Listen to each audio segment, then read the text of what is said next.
سلام علیکم و رحمت الله و برکاته. برداران اسلام همه کسا سوزین تنجین سوزکین تنجکین نغزکین خواستم برای شما را برادران اسلام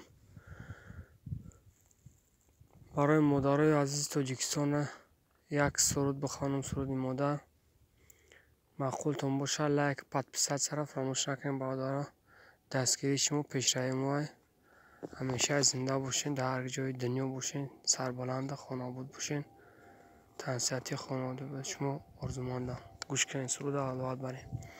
دل و جانم فدایت مادری من، سری من خاک پایت مادری من، توی اختر بجانی ناتوانم، سری من خاک پایت مادری من، توی اختر بجانی ناتوانم، سری من خاک پایت مادری من، توی اختر بجانی ناتوانم، سری من خاک پایت مادری من.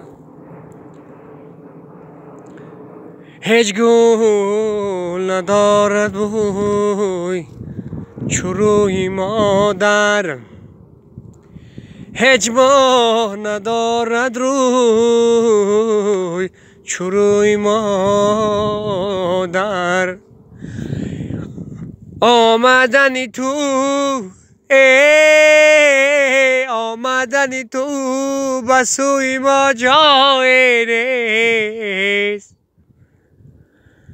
ما هم میرویم به تاجیکستان همه بسوی مادر، یادآور می آچخمی ابروتا،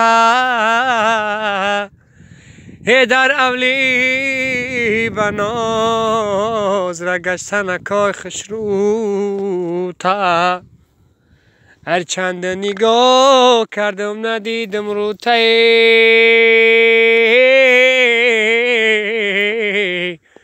شمالای تاجیکستان بیاره بوتا، او چای لختی جیگرم افسوس چینه سیده برم، او چای لختی جیگرم افسوس کی نیستی در برم، کشکی درای از درم با متره او چه بگوم، کشکی درای از درم با متره او چه بگوم، او چای لختی جیگرم افسوس کی نیستی در برم، کاش که درای از درم با مطرح او چه جهان بگم. سلامت باشین، زنده باشین همیشه.